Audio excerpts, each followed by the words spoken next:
চোখে কি দেখেন না? মারবেন নাকি? হ্যাঁ, আর ভালো করে ড্রাইভিং শিখে রাস্তা আসতে পারলেন না? ড্রাইভিং না শিখে রাস্তা আসছেন কেন? আর এটা না হাইওয়ে রাস্তা না, এটা গ্রামের রাস্তা। জি, এটা গ্রামের রাস্তা, কিন্তু শ্রোতা তো আমি একা। আপনি সভা সমিতির মতো চিল্লালে তো হবে না, শান্তভাবে কথা বলুন। শান্তভাবে কথা বলবো মানে? একটু হইলে তো বাইকটা আমার গায়ের উপর উঠাই দিতেন। আপনাকে না পুলিশে দেওয়া উচিত। আপনার না ভাগ্য ভালো যে এই রাস্তায় আশেপাশে কেউ নাই, থাকলে আপনি এতক্ষণ গণধোলাই খাইতেন। আচ্ছা, আপনি কি জন্ম থেকে ঝগড়াটে নাকি জন্মের পরে ঝগড়াটে? মানে আপনি খামাখায় চেঁচামেচি করতেছেন। আপনার তো বরং আমাকে ধন্যবাদ দেওয়া উচিত। আমি একটি নিরাপদ দূরত্বে ব্রেক করেছি দেখেই আপনি অক্ষত অবস্থায় দাঁড়িয়ে আছেন। তাছাড়া আপনি যেভাবে পড়ে গেলেন সেটা তো আপনার কলিজার সাইজ এতটুকু দেখে। খামাখায় নেইমারের মতো ড্রাইভ দিলেন না? খবরদার, এখানে কিন্তু আপনি নেইমারকে একদম টানবেন না। ও আচ্ছা, আপনি কি ব্রাজিলের সাপোর্টার নাকি? তাহলে এর চেয়ে বেশি কিছু আপনার কাছ থেকে আশা করা সম্ভব না। আপনি কে? এই গ্রামে আপনি কি করেন? এখানে আপনি কেন আসছেন? হ্যাঁ, আমি মারুফ, পাশের গ্রামেই থাকি। আসেন তুলি। আপনি আমার নাম জানলেন কিভাবে? আপনি সেই লোকটা না যে আমাকে লাস্ট কয়েকদিন ফোন দিয়ে ডিস্টার্ব করতেছিল? কি বলেন? ফোনে কেন ডিস্টার্ব করতে যাব? তাছাড়া আপনার নাম কিভাবে জানবো? আপনার নাম কি তুলি? হ্যাঁ। তাহলে তো ভালোই। তুলি, আসুন ফুলগুলো তুলি। মাটিতে পড়ে যাওয়া ফুল আমি তুলি না। কি বলেন? কিছুক্ষণ আগে তো নিজে মাটিতে পড়ে গেলেন, নিজেকে তো ঠিকই তুললেন। এই ফুলগুলো আমি একজন গণ্যমান্য মানুষের জন্য তুলেছিলাম। এখন ফুলগুলো আপনি ছুঁয়েছেন তাই অপবিত্র হয়ে গেছে। এর জন্য এই ফুলগুলো তাকে দেওয়া যাবে না, বুঝতে পেরেছেন?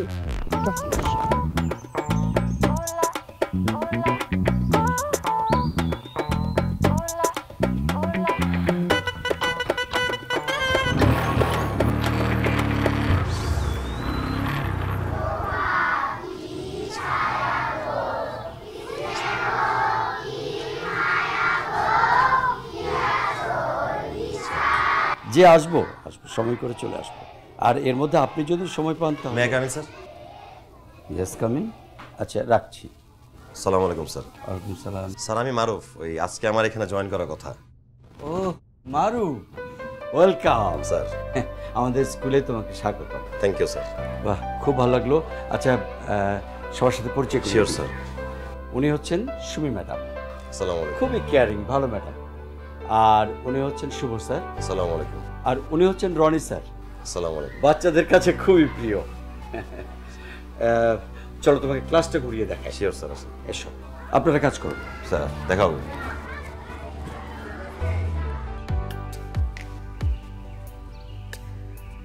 বাচ্চারা, আজ থেকে তোমাদের নতুন স্যার এসেছেন, তিনি আমাদের সঙ্গে থাকবেন এখন থেকে।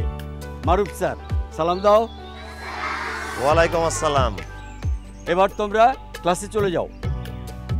যাও, ওয়ান যাও।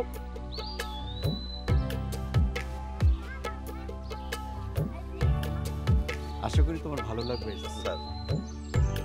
এই যে পুরনো বিল্ডিংটা দেখছো, এটা রিকনস্ট্রাকশন হচ্ছে। তাহলে স্যার নিউ ক্লাসেস এখানে সুযোগ হবে? হ্যাঁ, প্ল্যান হয়ে গেছে। বাবা, তোমাদের নতুন টিচার আসেনি? আমার তো ফুলের মালা রেডি। এসেছেন তো? এই যে আমাদের নতুন টিচার মারুফ স্যার। পরিচয় করিয়ে দিই, আমার একমাত্র মেয়ে তুলি, ম্যাথ নিয়ে অনার্স করছি। নাইস। হ্যালো।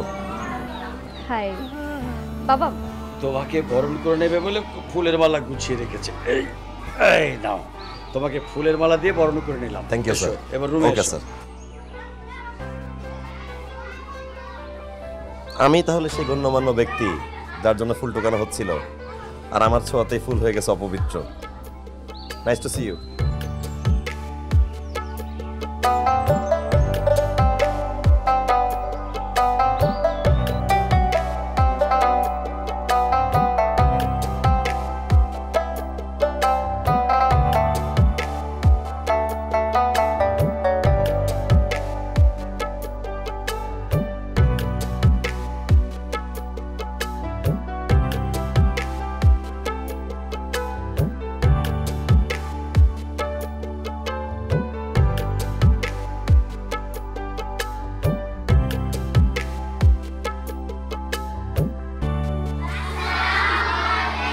ওয়ালাইকুম আসসালাম।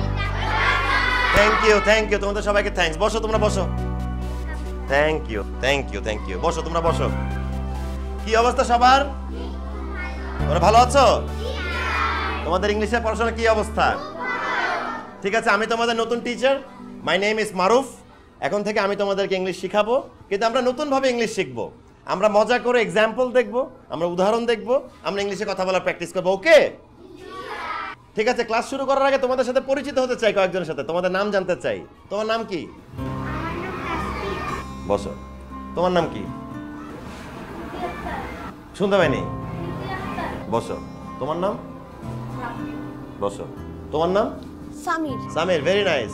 তো সামির, আমি তোমাকে দিয়ে শুরু করতে চাই, ঠিক আছে? তুমি একটা এক্সাম্পল দেখাবা, তারপরে সবাই আমরা ইংলিশে কথা বলার প্র্যাকটিস করবো। ওকে সামির, তোমার সামনের এই ব্যাগগুলো সরিয়ে ফেলে বেঞ্চের উপর তুমি শুয়ে পড়ো।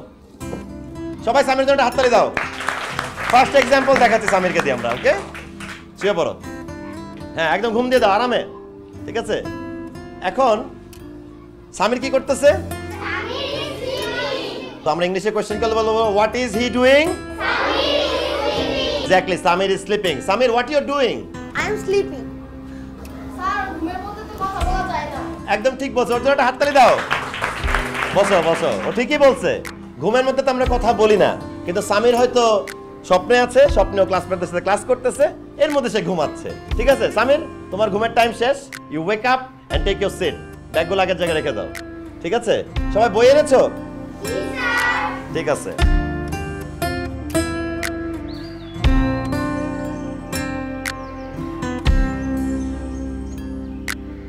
মারুফ, আরে বন্ধু, আরে জনি, কেমন আছিস তুই? তুই কেমন আছিস দোস্ত? আলহামদুলিল্লাহ, আলহামদুলিল্লাহ, আমি বেশ ভালো আছি। আমার লোকে পুরা গ্রামও ভালো আছে। তুই গ্রামে ফিরাইছিস না? সেই যে ছোটবেলায় এসএসসি পাসটা কইরা শহরে চলে গেলি, আর আইলি এখন। শোন বন্ধু, তোর এই গ্রামে ফিরে আসায় আমরা যে কি খুশি হয়েছি তোর এটা বলে বুঝাইতে পারবো না। গ্রামের লোকজন তো কইতাছে আমগো মারুফ ফিরে আসছে, মারুফ এই গ্রামেই থাকবো।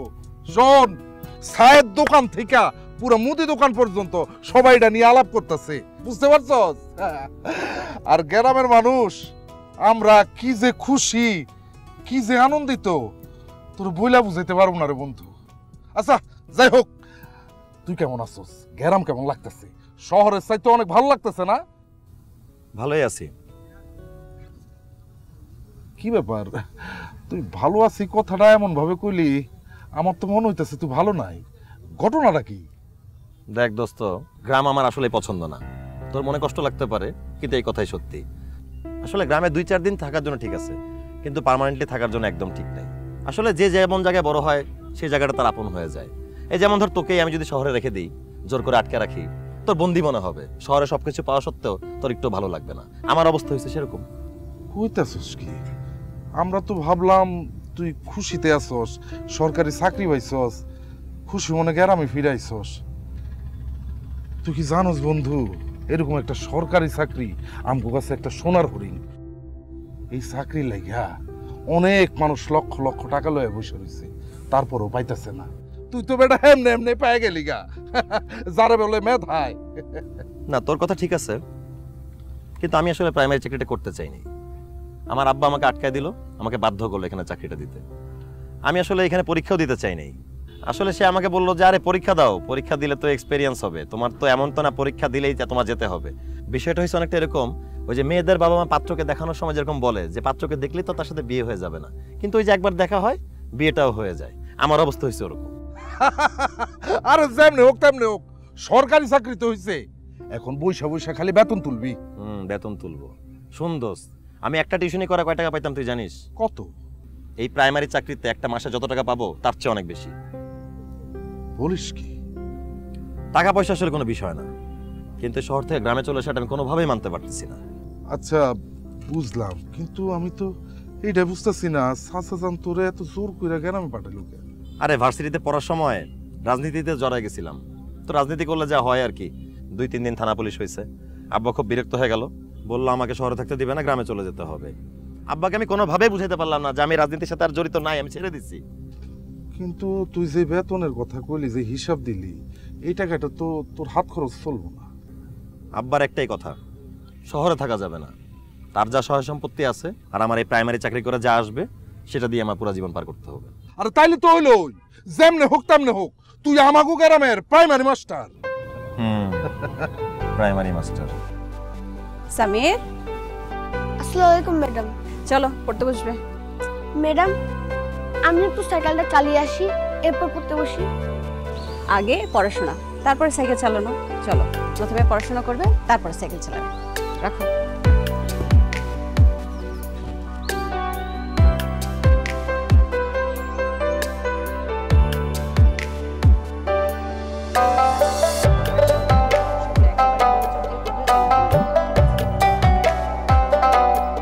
Sima is at home today. She did not go to school because she is ill. She has a cough and a sore throat. She also feels very warm because she has a fever. তুই ছেড়ে দে, আমি পারবো।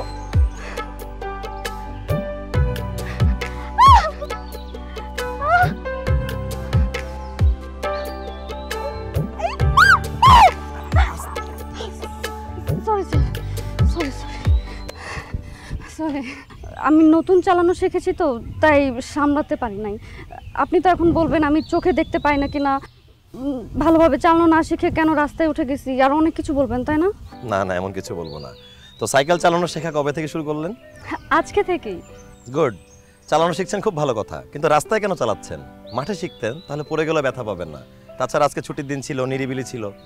Sir, মাঠেই শিখছিলাম, কিন্তু মনে হচ্ছিল যে রাস্তায় চালাতে পারবো, তাই চালাতে চালাতে এখানে চলে আসছি। হ্যাঁ, এটা হয় প্রথম প্রথম। সাইকেলে প্যাডাল মারা শিখতে পারলে মনে হয় আমি হাইওয়েতে চালাতে পারবো। আবার আপনি যখন সব গ্রামার মেনটেন করে শিখে ফেলতে পারবেন, তখন আপনার ভয় করা শুরু করবে। বাইকের ক্ষেত্রে এমনটাই হয়। এটাকেই মনে হয় বলে যে অল্প বিদ্যা ভয়ঙ্করী। এক্স্যাক্টলি। অবশ্য আমার আপনাকে দেখে খুব ভালো লাগলো যে আপনি গ্রামে থেকেও সাইকেল চালানো শিখতেছেন। এরকম একটা কনজারভেটিভ এনভায়রনমেন্টে it means a lot. Sir, আমাদের গ্রাম কিন্তু বেশ প্রগতিশীল। হ্যাঁ, সেটা তো দেখতেই পাচ্ছি। আপনি প্রগতিশীল, আপনারা প্রগতিশীল, এটা খুবই ভালো ব্যাপার। যাই হোক, আপনাকে যদি আমি সাইকেল চালানো শেখাতে হেল্প করি, আপনি কি মাইন্ড করবেন? সরি, আমার অবশ্য আপনাকে এটা বলা ঠিক হয় নাই। কোথায় শেখাবেন, এখানে নাকি মাঠে? চলেন তাহলে ওই সামনের মাঠে গিয়েই আমরা প্র্যাকটিস করি। চলেন। আসুন। সো মাঠে গেলে সুবিধাটা কি, মানে আপনি পড়ে গেলে ব্যথা পাবেন না, ওইটাই বেটার আর কি।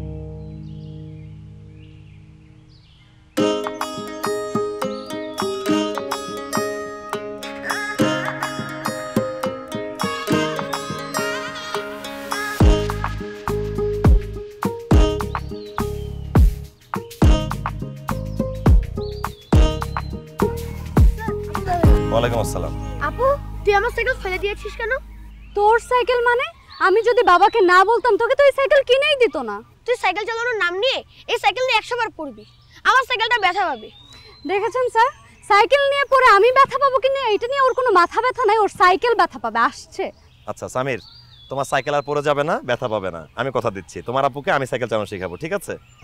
তাহলে বিশ্বাস করা যায়। আচ্ছা, আমি ফুটবল খেলে যাই। যা। ওয়ালাইকুম আসসালাম, যাও খেলো। হচ্ছে তো, তারা শিখে ফেলছেন তো? শিখে ফেলছি। হ্যাঁ হ্যাঁ, জাস্ট টেনশন রাখেন, চলেন প্যাডাল দেন। রেডি? এই যে হচ্ছে হচ্ছে হচ্ছে, এই তো হচ্ছে। স্কুল কেমন লাগতেছে বন্ধু? বাচ্চারা অনেক দুষ্টামি করে, তাই না? বাচ্চারা দুষ্টামি তো করবেই, এটাই তো ওদের নেচার। তবে দোস্ত, মানে গ্রামের স্কুল আর শহরের স্কুলের মধ্যে অনেক ডিফারেন্স আছে। বিষয়টা আমার কাছে ভালো লাগতেছে না। মানে মানে ধর, আমি তো সপ্তাহখানেক ওদের সাথে কাটাইলাম। এই গ্রামের স্কুলের প্রত্যেকটা স্টুডেন্টদের আসলে শারীরিক মানসিক বিকাশটা ঘটতেছে, কিন্তু ওদের প্রপার গাইডলাইনটা পাচ্ছে না। আসলে ওদের গার্ডিয়ানরা অনেক উদাসীন, তারাই চায় না তাদের শিশুরা স্কুলে ভর্তি হোক। আর কেউ কেউ উপবৃত্তির আশায় তাদের সন্তানকে স্কুলে পাঠায়। সরকার অনেক চেষ্টা করতেছে, উপবৃত্তি দিয়ে, ফ্রিতে বই খাতা দিয়ে, স্কুল ইউনিফর্ম দিয়ে। এত কিছু করার পরেও সরকারের উদ্দেশ্যটা ঠিকভাবে অর্জিত হচ্ছে না। কেন জানিস? সমন্বয়হীনতার কারণে। নীতি নির্ধারণী ক্ষেত্র আর প্রয়োগ ক্ষেত্র, এটার মধ্যে সমন্বয়হীনতার কারণেই শিক্ষা ক্ষেত্র আজকে প্রশ্নবিদ্ধ হচ্ছে। বন্ধুরে, তুই আমার এইভাবে ভারী ভারী কথাগুলো বলিস না তো। আমার না মাথায় কিছুই ঢুকতেছে না। তুই আমার একটু সহজ করে বুঝাই কো, তাইলে আমি বুঝবো। ঠিক আছে, আমি তোকে সহজ করে বুঝাই বলতেছি। ধর, তুই কৃষিকাজ ভালো পারিস, খুব ভালো একজন কৃষক, একজন জমিদার আন্ডারে তুই কাজ করতেছিস। ধর, তুই অর্থনীতিতে অনেক বড় অবদান রাখিস, কিন্তু এই অবদান অনুযায়ী তোর যে সম্মানটা পাওয়ার কথা, তুই কিন্তু সেটা পাচ্ছিস না। তুই কখন কাজ করবি, কিভাবে কাজ করবি, সেই পরামর্শটা নীতি নির্ধারকরা নিতেছে জমির মালিকের সাথে, কিন্তু তোর সাথে কিন্তু কোনো পরামর্শ নিচ্ছে না। যেমন তোর কাছে অনেক উপকরণ তোকে দেওয়া হচ্ছে সময় মতো, কিছু উপকরণ তোর কাছে কম আছে, কিছু উপকরণ প্রয়োজনের চেয়ে অতিরিক্ত আছে। তোর যে সময় মতো উপকরণগুলো দরকার, তুই যে সেই সময় মতো জিনিসটা পাচ্ছিস না, এখন তোর এই অভিযোগগুলা নীতি নির্ধারককে তুই সরাসরি জানতে পারতেছিস না, তোর জানাতে হচ্ছে জমির মালিককে। জমির মালিকের আবার শুধু কৃষি কাজ করে সময় নষ্ট করার টাইম নেই, কারণ তার আরো অনেক কাজ করতে হচ্ছে। এখন ভেবে দেখ, তাদের কাছে তো তোর কোনো দাম নাই, তোর কাছে টাকাও নাই, তোর কাছে পাওয়ারও নাই, তোর জ্ঞানও নাই, সেটা তারা মনে করতেছে। এখন তুই বল, এভাবে হলে কাজটা কিভাবে হবে? সেরাবের অবস্থায় চলবো, আমারে যা দিব যেমনে দিব অমনেই চলবো, আর এবারে যে যা ফসল পামু ওটাই করে তুলু। একদম ঠিক, এখানেও সেটাই হইতেছে। যাক বাদ দে, চল রাত তো হয়ে গেল, আমার সাথে চল বাসায় গিয়ে ডিনার কর, তারপর বাসায় গেলি তোর। ঠিকই কইছস, মেলা রাত হয়ে গেছে গা, কিন্তু আজকে তোর বাসায় দিতে পারবো না, আমার বাড়ি যায় খাইতে হইব। আমি তাহলে যাই। হ্যাঁ ঠিক আছে, আমার সাথে কিন্তু আরেকদিন খাইতে হবে। অবশ্যই অবশ্যই খামু। Sure? যাই বন্ধু। Sure sure. ঠিক আছে, ঠিক দেখা আছে হবে। ওকে বন্ধু, তুই তাইলে এখানে বসে হাওয়া খা। ঠিক আছে, গরমের হাওয়া। দেখা হবে। হ্যাঁ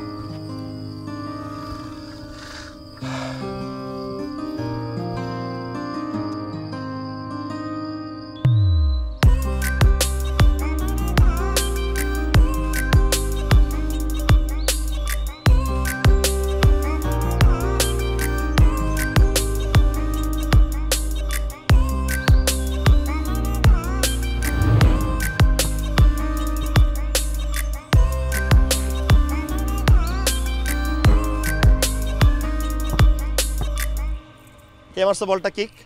স্যার আমি মারছি। তুমি কি করছো? পায়ে তো ভালো জোর আছে তোমার। তাহলে সামির, সবার পায়ে জোর আছে? আমি তোমার সাথে খেলবো? চলো লেটস গো, আসো আসো, সেন্টার করো বল, আসো আসো, দুই টিমে ভাগ হয়ে যাও, যে যেখানে থেকে চলে যাও, আসো। আমি আমি কোন টিমে যাব? আমি সামিরের টিমে। ঠিক আছে আসো, ঠিক আছে আসো, চলো চলো চলো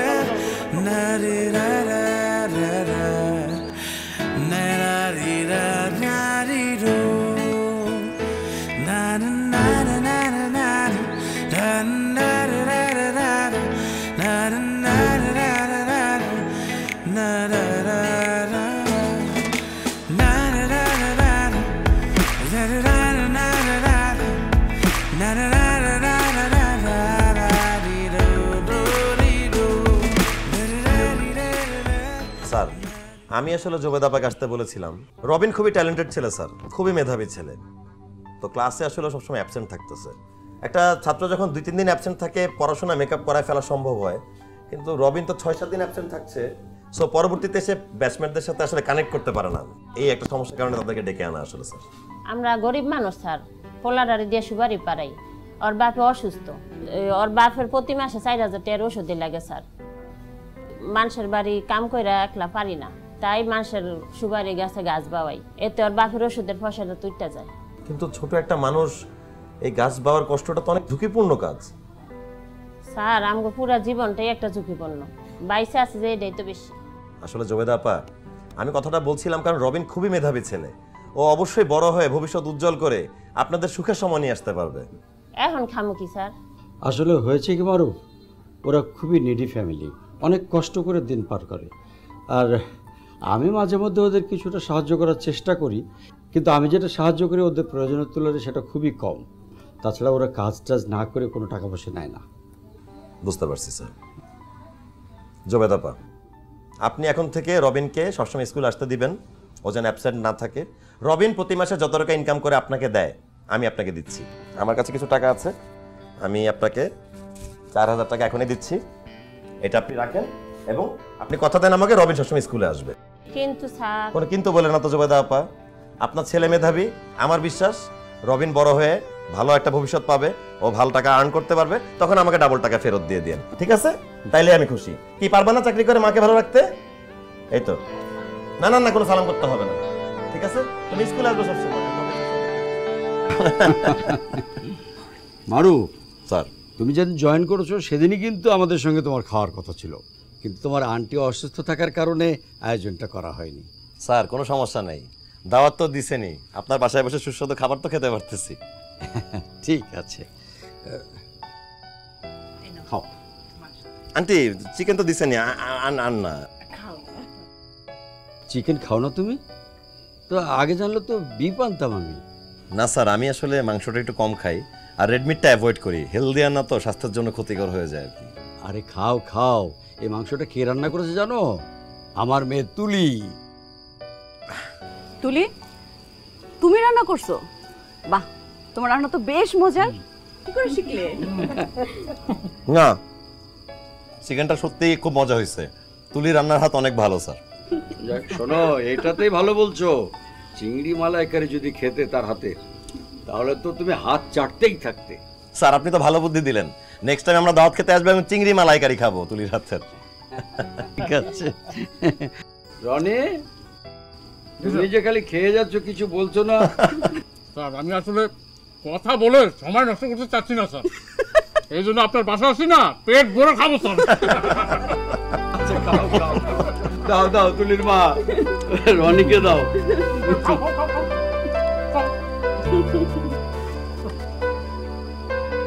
Today we will learn how to talk and they're gonna show you how to talk, okay?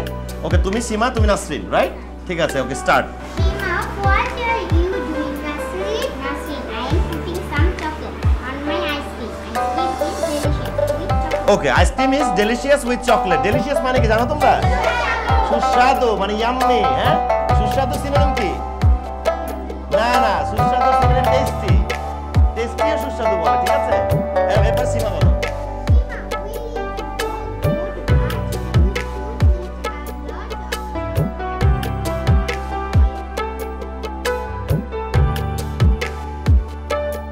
এইগুলো তো আমাদের মাথায় আসে না।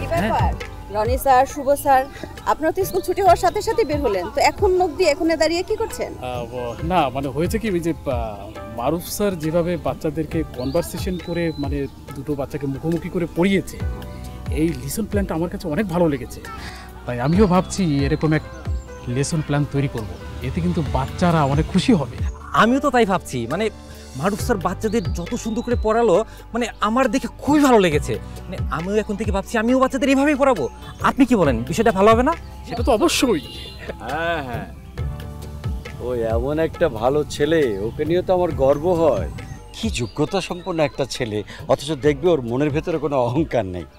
এই কথাটা কিন্তু স্যার আপনি একেবারে ঠিক বলেছেন। হ্যাঁ, তোমাদের পেয়ে ভালোই হলো। আমি একটা পরামর্শ চাচ্ছিলাম। পরামর্শটা হলো যে আমার তুলির হোম টিউটর বেশ কিছুদিন থেকে অসুস্থতার কারণে আসছে না। আমার মনে হয় আরও কিছুদিন হয়তো আসতে পারবে না। সেক্ষেত্রে আমি কি ওই মারুফকে বলবো না কি যে তুলিকে একটু ম্যাথটা দেখিয়ে দিত, তাহলে তুলির উপকার হতো। আচ্ছা, এটা বললে কি মারুফ মাইন্ড করবে? মনে হয় না স্যার, সে যে জলি মাইন্ডের, সে খুব খুশি হবে। আর তার থেকেও বড় কথা হচ্ছে সে তো ম্যাথের স্টুডেন্ট। আমার কাছে যেটা মনে হয় যে মারুফ স্যার তুলির জন্য বেস্ট ভালো একজন টিউটর হবে। আমার কাছে তাই মনে হয়। দেখেছো, এই পরামর্শটার জন্যই আসলে জিজ্ঞেস করলাম। আচ্ছা ঠিক আছে, তো তোমরা বাসায় যাবে এখনো? আচ্ছা আমি গেলাম। হ্যাঁ আচ্ছা স্যার, আসসালামু আলাইকুম।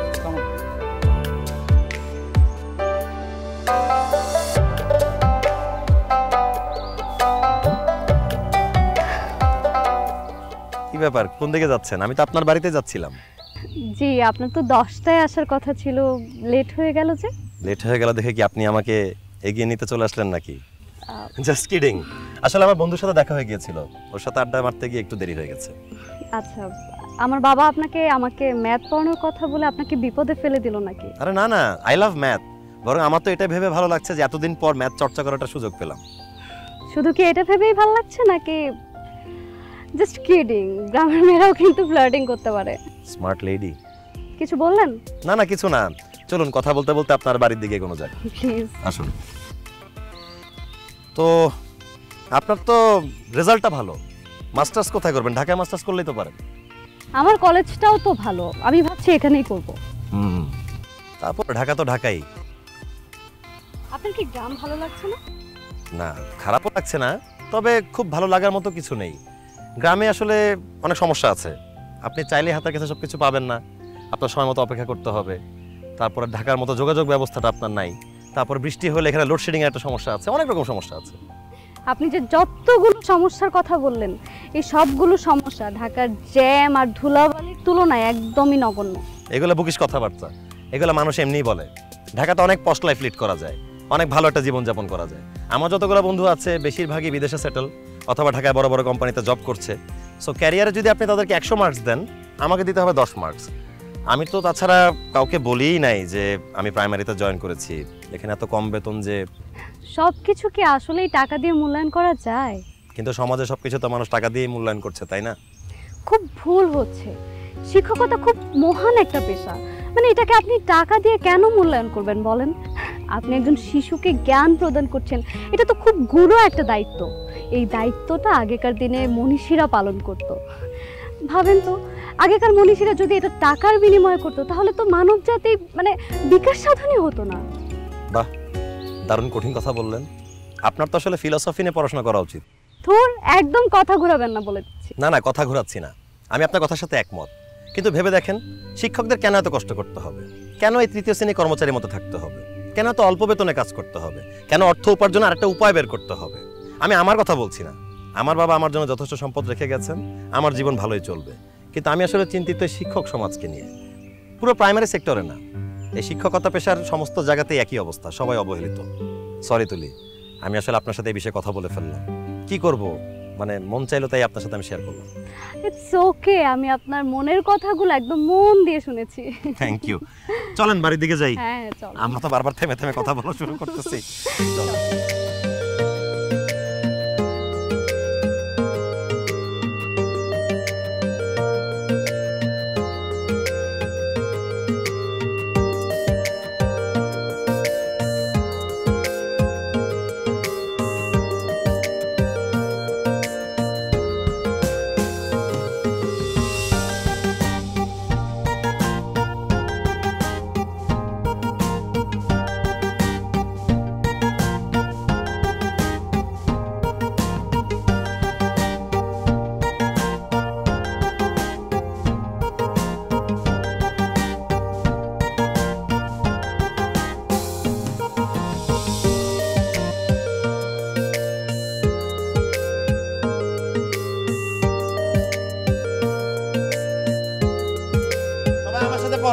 A long time ago,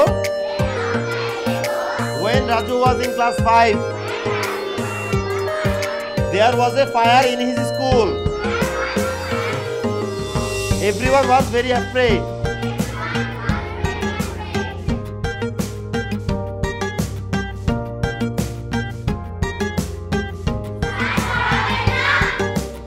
আমরা কোথায় যেন ছিলাম? The teachers help the students.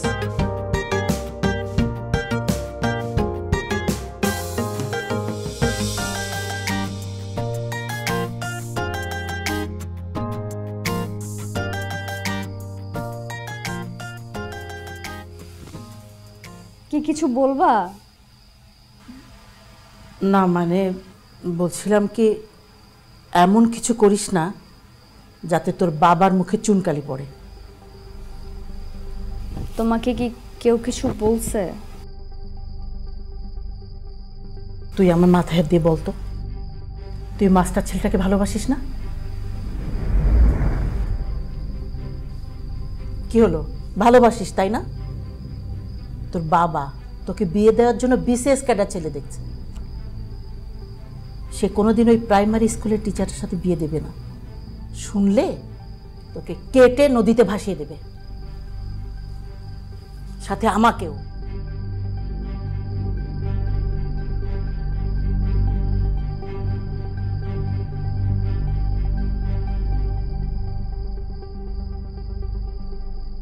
দোস্ত, আমার কিন্তু খুবই ভালো লাগতেছে। দেখ কি সুন্দর বাতাস, নিরিবিলি পরিবেশ। আমি তো আস্তে আস্তে গ্রামটার প্রেমে পড়ে যাচ্ছি। তুই গ্রামের প্রেমে পড়ছস নাকি হেডমাস্টারের মেয়ের প্রেমে পড়ছস? মানে বুঝলাম না, এখানে হেডমাস্টারের মেয়ের কথা আসলো কিভাবে?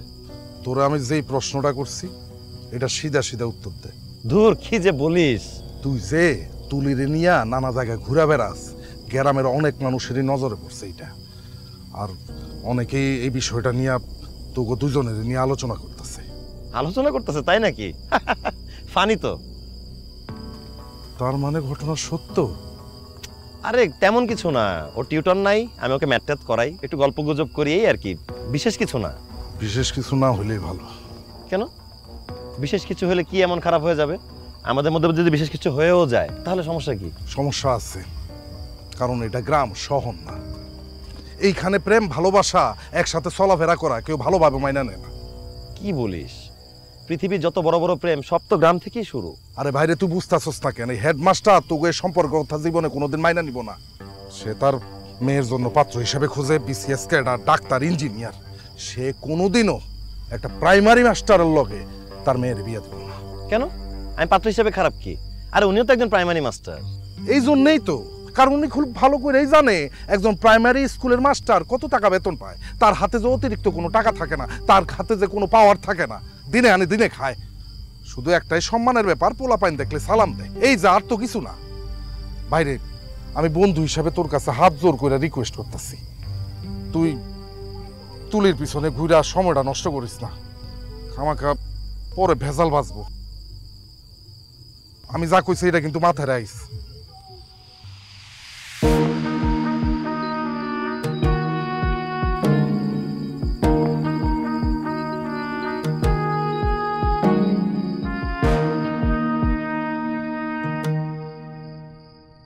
তোর বাবা তোকে বিয়ে দেওয়ার জন্য বিসিএস ক্যাডার ছেলে দেখেছে, সে কোনোদিন ওই প্রাইমারি স্কুলের টিচারের সাথে বিয়ে দেবে না।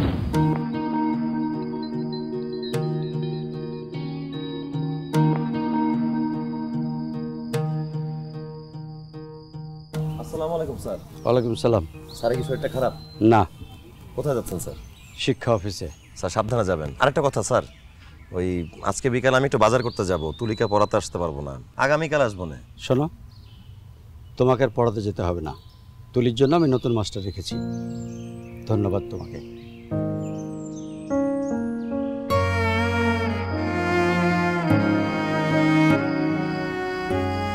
কি ব্যাপার, তুমি চুপ করে দাঁড়ায় আছো কেন? আমার সাথে কথা বলবা না? তুমি প্লিজ আমার সাথে কথা বইলো না, কেউ দেখলে সমস্যা আছে। কি বলো তুমি? আমি কথা বললে কি সমস্যা হবে? তুমি বুঝবা না, আমি যাচ্ছি। কোথায় যাচ্ছ? নতুন টিচারের কাছে? নতুন টিচার? নতুন টিচার মানে? কেন, তোমার জন্য নতুন টিচার রাখা হয় নাই? না, কিন্তু তোমার কাছেও আর পড়বো না। আর এমনিতেও সিলেবাস তো প্রায় শেষ, যতটুকু বাকি আছে আমি নিজেই পড়তে পারবো। তুমি প্লিজ আমার পিছন পিছন আইসো না, আমার বাবা বিষয়টা জানতে পারলে রাগ করবে।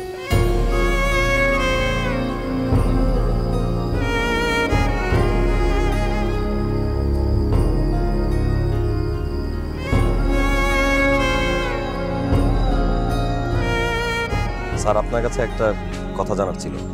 কি কথা? স্যার তুলির তো নতুন কোনো টিচার রাখেননি, তাহলে আমাকে মিথ্যা বললেন কেন? মারুফ, এটা স্কুল, স্কুলে তোমার একটা নির্দিষ্ট দায়িত্ব আছে, আমারও একটা নির্দিষ্ট দায়িত্ব আছে। আমি মনে করি তোমার আর আমার যে প্রফেশনাল সম্পর্ক, এর বেশি আর এগোনো উচিত না। আশা করি তুমি আমার কথাটা রাখবে। স্যার হঠাৎ করে আপনি প্রফেশনাল সম্পর্কে কথা বলতেছেন। আমি এখানে 2টা মাস ধরে আছি। প্রথম যখন আসি আপনি আমাকে সবচেয়ে বেশি সাদরে গ্রহণ করে নেন, আপনি আন্তরিকতা দেখান, অনেক স্নেহ করেন। আপনি আমাকে কেন অ্যাভয়েড করতেছেন স্যার? তুমি শহরে বড় হয়েছো, এটা গ্রাম, গ্রামের একটা নিজস্ব কালচার আছে। কোথায় কোন কালচার প্রচলিত সেটা তোমার বুঝে চলা উচিত। আর তোমার নিজের ইচ্ছা মতো চলার কারণে অন্য কারো মান সম্মান যাচ্ছে কিনা সেদিকেও তোমার খেয়াল রাখা উচিত ছিল।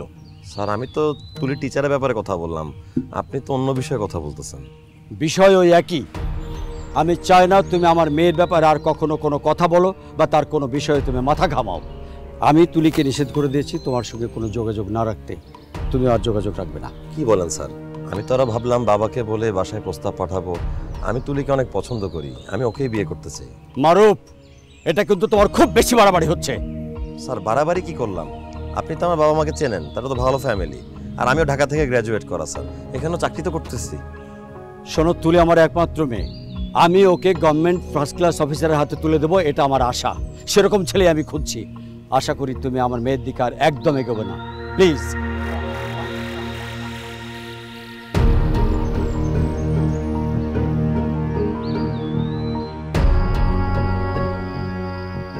কিরে মারুফ? হ্যাঁ বাবা বলো। তুই কি আমার গ্রামেও শান্তিতে থাকতে দিবি না? তোর জন্য তো আমি গ্রামেই চলতে পারছি না। হেড স্যারকে কি বলেছিস? আমি কি মারা গেছি? আমাকে না জানিয়ে তুই কেন সরাসরি বিয়ের কথা বলতে গেলি? মান সম্মান আর কিছুই থাকলো না। তুমি না বলছিলে প্রাইমারি চাকরি খুব সম্মানের, শহর ছেড়ে গ্রামে চলে আয়, বাড়িতে থাকতে পারবি, কাজে যেতে পারবি, মানুষজন সম্মান করবে, কত কথা দেখছো। স্বয়ং হেড স্যারের কাছে আমার কোনো দাম নাই, সরকারের কাছে আমাদের কোনো দাম নাই। 3rd ক্লাস কাটার বানা রাখছে জবটাকে। আচ্ছা বাবা, আমার কি কোয়ালিফিকেশন নাই? আমি কি ভালো ইউনিভার্সিটি থেকে গ্র্যাজুয়েশন শেষ করি নাই? আমার সিজিপিএ 3.5+। আমি চাইলে দেশে বাইরে যে কোনো ভালো ইউনিভার্সিটিতে অ্যাপ্লাই করে ভালোভাবে ওখানে পড়াশোনা করে ওখানে সেটেল হতে পারতাম। শুধু যেতে পারি নাই, তুমি সম্মতি দাও নাই দেখে। তোমার কথা শুনে বাধ্য সন্তানের মতো গ্রামে এসে থাকতেছি। কিন্তু দেখলা তো হেড স্যার আমাকে কেন ফিরাই দিল জানো? কারণ আমি প্রাইমারি চাকরি করি, আর এই চাকরি সম্মানজনক না, না হেড স্যারের কাছে, না সমাজের কাছে, না কারো কাছে।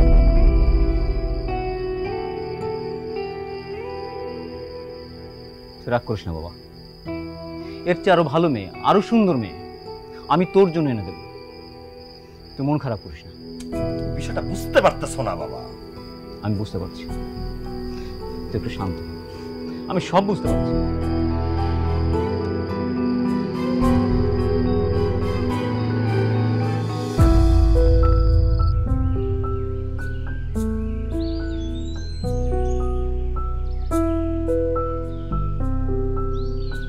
তুলি, আমি তোমাকে বিব্রত করতে আসিনি।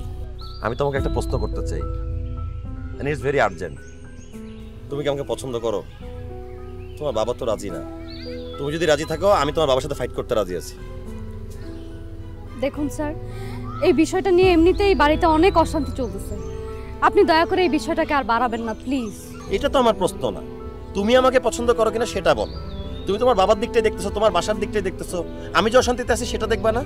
আমি যে তোমাকে ভালোবাসছি সেটা তুমি দেখবা না? তুমি তোমার নিজের দিকটা দেখবা না? আমিও তো জানি তুমি আমাকে ভালোবাসো, আমি তো বুঝি। আমি তোমার সাথে যে কয়দিন মিশছি আমি বুঝছি তুমি আমাকে ভালোবাসছো। জাস্ট একটা বার বলো তুমি আমাকে ভালোবাসো, একটা বার বলো, আমি পুরো দুনিয়ার সাথে ফাইট করতে পারবো। আমি আপনাকে ভালোবাসি। মিথ্যা কথা বলতেছো তুমি। এই কথাটা বলার সময় তোমার চোখের পলক অস্বাভাবিকভাবে ফেলছো তুমি। মানুষ যখন মিথ্যা কথা বলে তখন অস্বাভাবিকভাবে তার চোখের পলক ফেলে। দেখুন স্যার, আমি আমার বাবাকে অনেক সম্মান করি। আমার বাবার ইচ্ছেটাই আমার আদেশ। আমাকে আপনি প্লিজ যেতে দিন। তাহলে আমি যে তোমাকে ভালোবাসছি এই কথাটা গ্রামে ছড়াই দিছো কেন?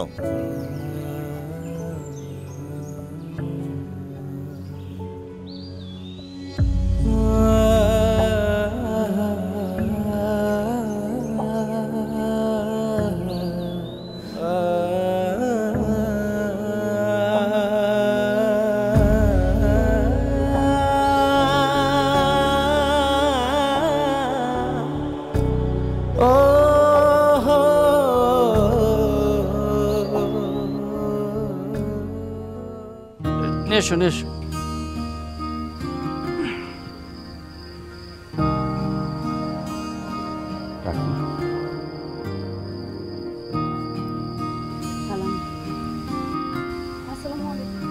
বসো।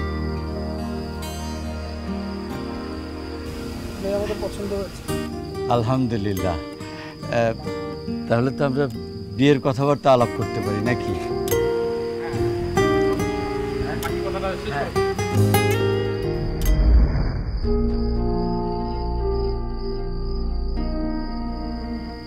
তুমি এখানে? সরি স্যার, আমাকে এইভাবে চলে আসতে হইলো। তোমার কোনো কথা থাকলে কাল স্কুলে বলবে, এখন যাও। না স্যার, কালকে না, আমাকে আজকেই বলতে হবে। বললাম তো কাল স্কুলে শুনবো, তুমি এখন যাও। স্যার, কথাগুলো আপনাকে শুনতেই হবে, আমি আজকেই বলতে চাই। আপনার মেয়ে তুলিকে আমি ভালোবাসি। আমার বিশ্বাস তুলিও আমাকে অনেক ভালোবাসে, শুধু আপনার ভয়ে মুখ ফুটে বলতে পারতেছে না।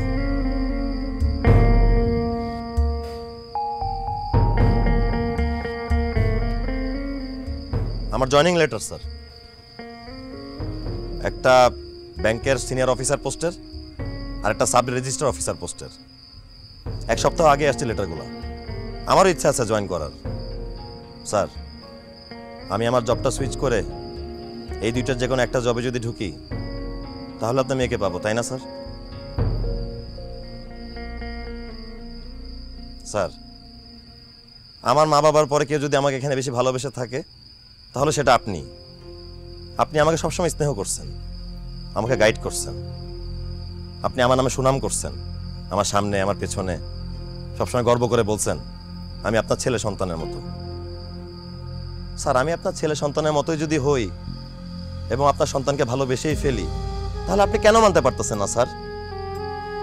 আমি প্রাইমারি চাকরি করি দেখে? আমার বেতনটা কম এই কারণে?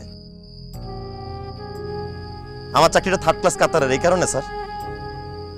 স্যার বিশ্বাস করেন, আমার এখানে চাকরি করতে কোনো ইচ্ছা ছিল না। অনেস্টলি বলতেছি, আমি চাইছিলাম দেশের বাইরে সেটেল হইতে, দেশের বাইরে পড়াশোনা করতে। আমি আসলে এই বাচ্চাদের সহজ সরলতা আটকে গেছি। সবাই যদি এই সেক্টর ছেড়ে দিয়ে চলে যায়, তাহলে এই সেক্টর উন্নতি হবে কিভাবে? সবাই যদি দেশের বাইরে চলে যায়, তাহলে এই দেশটা সার্ভ করবে কে? স্যার, শিক্ষাই জাতির মেরুদণ্ড। একটা জাতিকে শিক্ষিত হিসেবে গড়ে উঠতে শিক্ষা ব্যবস্থা আমাদের অবশ্যই ফোকাস করা উচিত।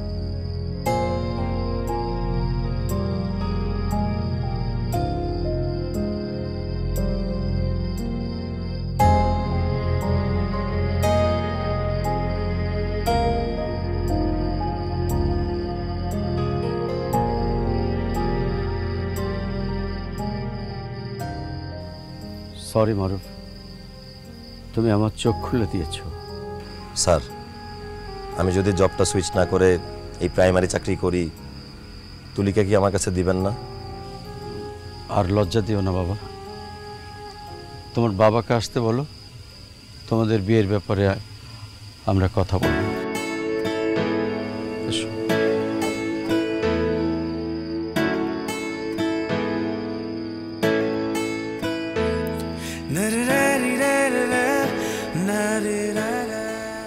Sorry sir.